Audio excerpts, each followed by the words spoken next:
কোম্পানিগঞ্জ একজন আইসন তানোর বাচ্চার ডেলিভারি এখানে হয়েছে এই বারিন্দায় হয়েছে গোলাপগঞ্জ তো একজন আইসন তানোর বাচ্চাও এই বারিন্দায় হয়েছে। আমরা এখানে মধ্যে আইসি আমরা রুগী লইয়া এখানে দেখি একটা মহিলার প্রথমে একটা মহিলার মানে খুব পেইন উঠছে ওনারা কইতে ওনারা ভিতরে দিতেন 2 দিন শিখদের পরে ওনার মাঝে নর্মাল ডেলিভারি হয়েছে একটা মহিলার পরে আর একটা মহিলার হয়ে গেছে আমি দেখি অর্ধেক বাচ্চা মানে আঁকটি গেছে বাচ্চার দম আঁকটি গেছে তখন আমি মহিলার কইছি আপনি একটু চাপ দেন বাচ্চাটা আইব তখন মহিলার বাচ্চাটা আইছে তারপরে আমি ভিতরে গেছি আমার বাইর বোরে নিয়া দেখি ওনারা 2টা সিট খালি আছে যে 2জন ঢুকি রাখবার মতো না ওনারা হাসি আমোদ নিয়ে মোবাইল নিয়ে ওনারা ব্যস্ত ওনাদের ব্যবহারে অত্যন্ত খারাপ। টিকিট কাটতে আইছি সপ্তাহ কাটতে আইছি ইয়ে সিরিয়াল উবাইছি মানুষের সুপারিশ করছে এটা নাচ বলতে আনতাম পারছি না ডেলিভারি হওয়া বাদে একটা নাচ আইছে এইখানে যেখানে আপনারা উবানে এইখানে এই মহিলার ভিতরে ঢুকবার দিচ্ছে না ডেলিভারি হওয়ার পরে গিয়ে একটা নাচ আইছে এর আগে কোনো আয় না কোনো ডাক্তারও আয় না ওই আর একটা করছে পরবর্তী আর একটা মনে হয় 10 মিনিট গেছে 10 মিনিট পরে আর একটা হয়েছে ওই ওয়ার্ডের বাইরে এইখানে 4:20 মিনিটের সময় একটা বাচ্চা প্রসব হয়েছে বাচ্চা প্রসব হওয়ার পরে একটা নারী তার শাড়ি খুলিয়া দিলেছে আওয়ার দিয়া বাচ্চাটা প্রসব করতে কিন্তু ডাক্তার আইছে না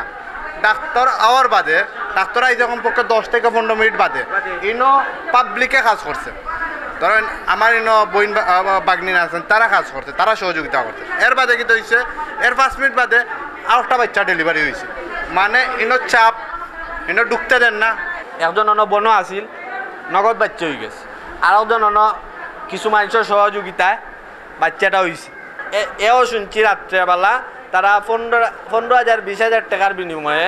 ডাক্তার যে সময় তা না দালালরা ইয়া হইল গিয়া রুগী লইয়া অন্যান্য হাসপাতালে যায়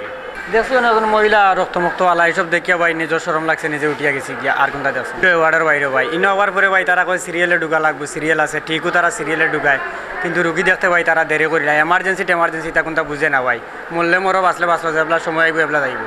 অনেক হয়েছে ভাই বাচ্চা আমরা তো এনো রুমের ভিতরে আসলাম আক্তা হাউসি কুনিয়া আইসি আও বাদে দেখি অনো কাপড় দিয়ে একজন মহিলার ও জায়গার ডেলিভারি করাও কিন্তু কি মেডিকেল আইসি তো আমরা তারার কাছে সেবা পাইবার লাগি তো আইসি আমরা আইছি কোম্পানিগঞ্জ থেকে কোম্পানিগঞ্জ মেডিকেল আইছি মেডিকেল থেকে ডাক্তারের রিপোর্ট দিয়েছে কইছে উসমানের যোগ্য নিচে ইয়া কাগজপত্র লইছি সবতলা হয়েছে লইয়া দিছে 2 তলা আমরা 2 তলা 15 নম্বর ওয়াটো এই দারোয়ানে কোনো সিরিয়াল চড়া দেয় না ভিতরে ঢুকবার দেয় না এইখানে 2টা ডেলিভারি হয়েছে এই সময় আমার রোগী এখানে বাচ্চাও আর পেটের ব্যথা জানি আমি ওরকম কইছি পরে আর কিছু দিন থাকে না একটা পর্দাও দেন তারা নেয় না সিরিয়াল বাই সিরিয়াল। জি আমি আউটসোর্সিং এর সুপারভাইজার আমার নাম শরফুদ্দিন আমি 5 রাতে ডিউটিরত অবস্থা আসলাম তখন সহকারী পরিচালক এডি স্যার আমার ফোন দিল ডাক্তার বদলাবেন স্যার